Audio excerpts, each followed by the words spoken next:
So a few weeks ago, a friend of mine gave this toy car to his 8-year-old son.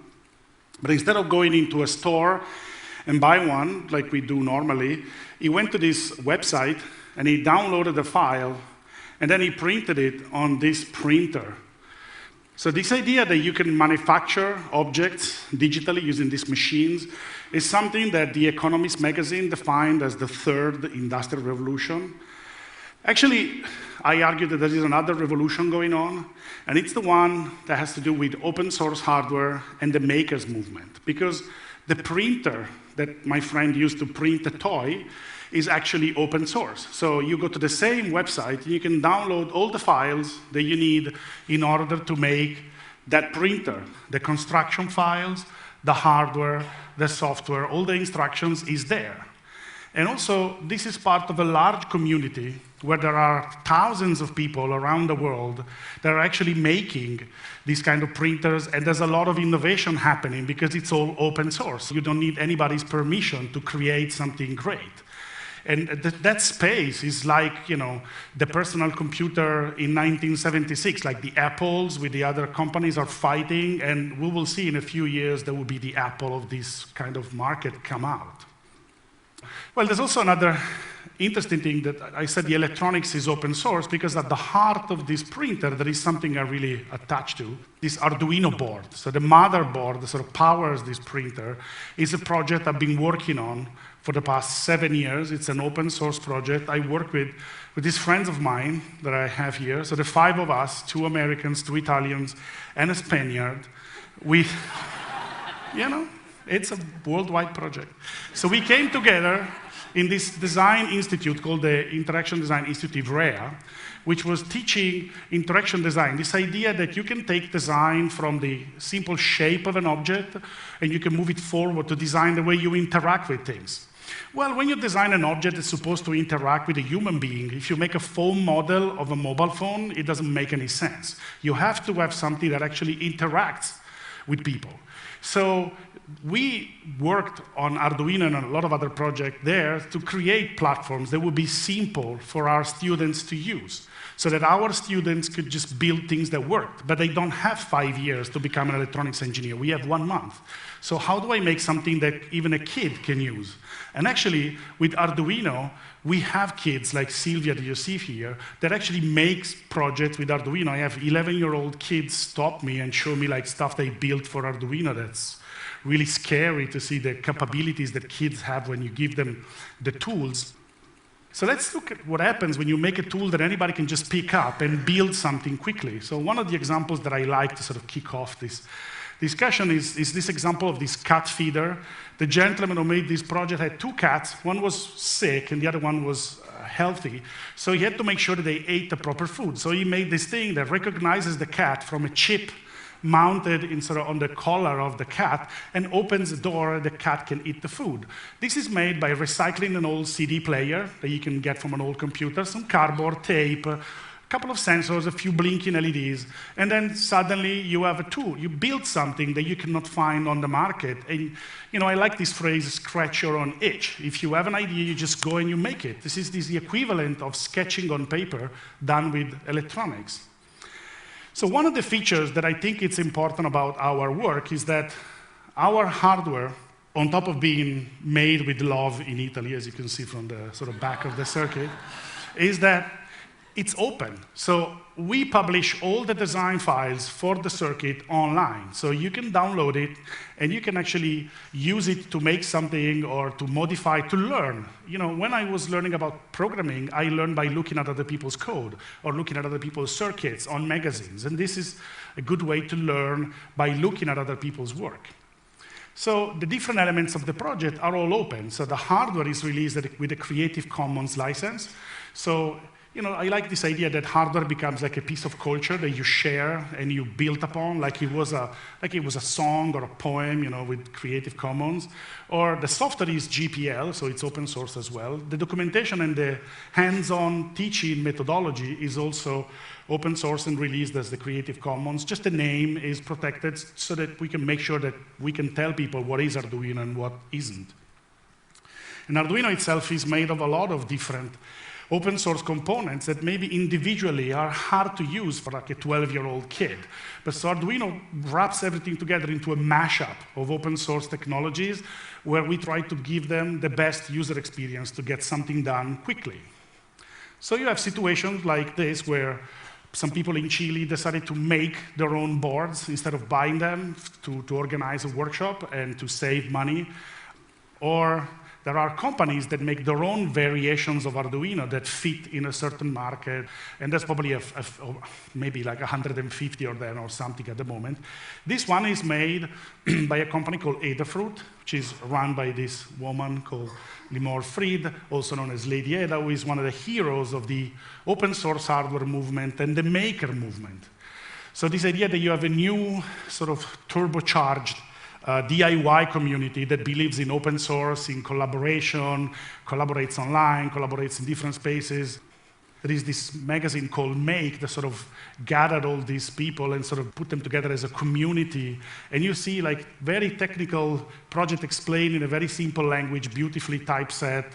Or you have websites like this one, like Instructables, where people actually teach each other about anything. So this one is about Arduino projects, the page you see on the screen, but effectively here you can learn how to make a cake and everything else. So let's look at some project. So this one is a quadcopter. It's a small model helicopter. In a way, it's a toy, no? And so this one was military technology a few years ago. And now it's open source, easy to use. You can buy it online. DIY Drones is the community. They do this thing called Arducopter. But then somebody actually launched this startup called Matternet, where they figured out that you could use these to actually transport things from one village to another in Africa. And the fact that this was easy to find, open source, easy to hack, enabled them to prototype their company really quickly. Or other projects. I'm getting a little sick of hearing about the same people on TV over and over and over again, so I decided to do something about it. This Arduino project, which I called the Enough Already, will mute the TV anytime any of these overexposed personalities is mentioned. I'll show you how I made it. Check this out. Our producers caught up with Kim Kardashian earlier today to find out what she was planning on wearing to her. It should do a pretty good job of protecting our ears from having to hear about the details of Kim Kardashian's wedding. Okay.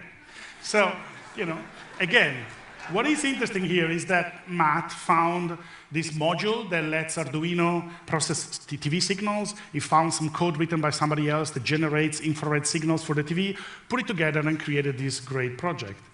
It's also used, Arduino is also used in serious places, like the Large Hadron Collider. There's some Arduino boards collecting data and sort of measure some parameters. Or it's used for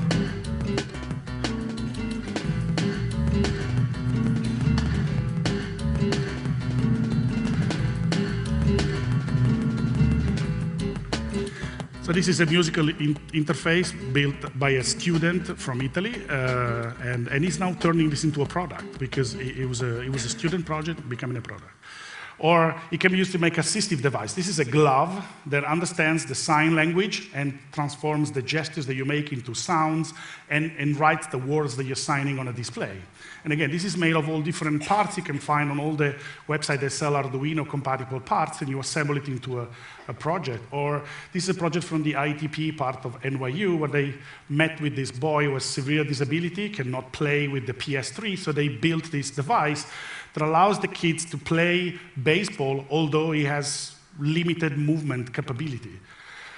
Or you can find it in arts projects. So this is the TXT bomber. So you put a message into this device, and then you roll it on the wall, and it basically has all these solenoids pressing the buttons on spray cans. So you just pull it over a wall, and it just writes on the wall all the political messages. So then we have this plant here. This is called botanicals, because there's an Arduino board with a Wi-Fi module in the plant, and it's measuring the well-being of the plant, and it's creating a Twitter account where you can actually interact with the plant. So, this plant will start to say, this is really hot, or like, there's a lot of, I need water right now. So it just gives a personality to your plant. Or this is something that twitters when the baby inside the belly of a pregnant woman kicks. Or this is a 14-year-old kid in Chile who made a system that detects earthquakes and publishes on Twitter. He has 280,000 followers. He's 14, and he anticipated a governmental project by 1 year. Or again, another project where by analyzing the Twitter feed of a family, you can basically point where they are, like in the Harry Potter movie. So you can find out everything about this project on the website. Or somebody made a chair that twitters when somebody farts. It's interesting how in 2009, Gizmodo basically said that this project actually gives a meaning to Twitter. So it was a lot changing in between. But it's a very serious project. When the Fukushima disaster happened, a bunch of people in Japan, they realized that the information that the government was giving wasn't really sort of open and really reliable. So they built this Geiger counter plus Arduino plus network interface. They made 100 of them and gave them to people around Japan. And essentially the data that they gather gets published on this website called COSM, another website they built. So you can actually get reliable, real-time information from the field, and you can get unbiased information. Or this machine here, it's from the DIY bio movement, and it's one of the steps that you need in order to process DNA. And again, it's completely open source from the ground up. Or you have students in developing countries making replicas of scientific instruments that cost a lot of money to make. Actually, they just build them themselves for a lot less using Arduino and a few parts. This is a pH probe. Or you get kids, like these kids, they're from Spain, they learn how to program and to make robots when they were probably like 11, and then they started to use Arduino to make these robots that play football. They became world champions by making an Arduino-based robot.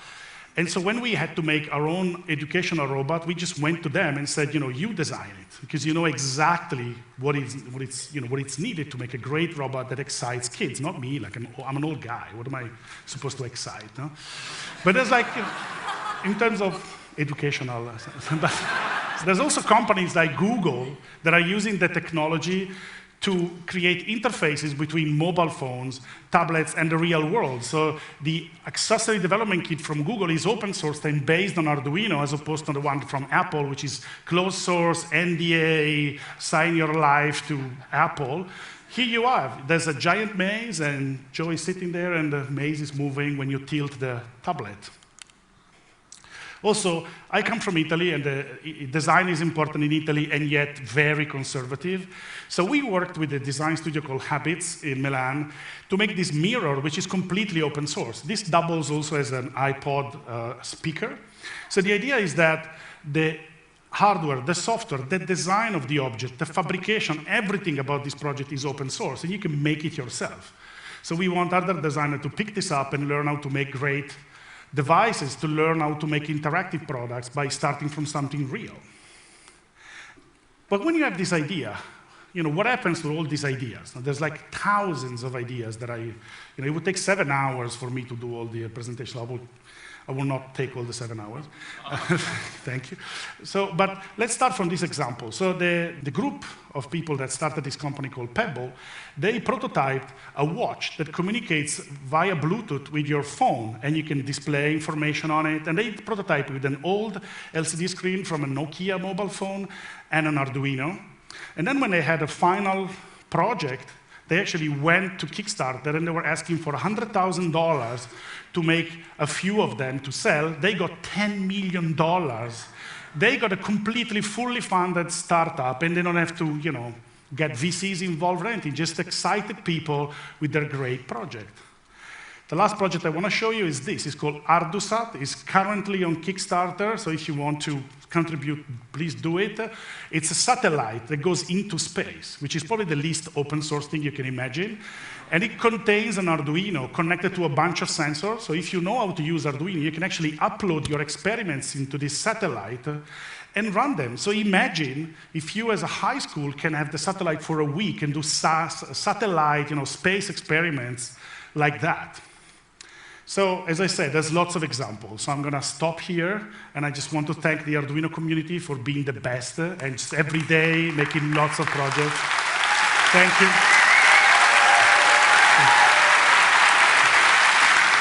And thanks for the community. Massimo, you told me earlier today that you had no idea, of course, that it would take off like this. No. I mean, how must you feel when you read this stuff and you see what you've unlocked? Well, it's the work of a lot of people. So we, as a community, are enabling people to make great stuff, and I just feel overwhelmed. It's just, it's difficult to describe this. Every morning, I wake up and I look at all the stuff that Google Alerts sends me, and it's just amazing. It's just going into every field that you can imagine. Thank you so much. You. Thank you. Thank you.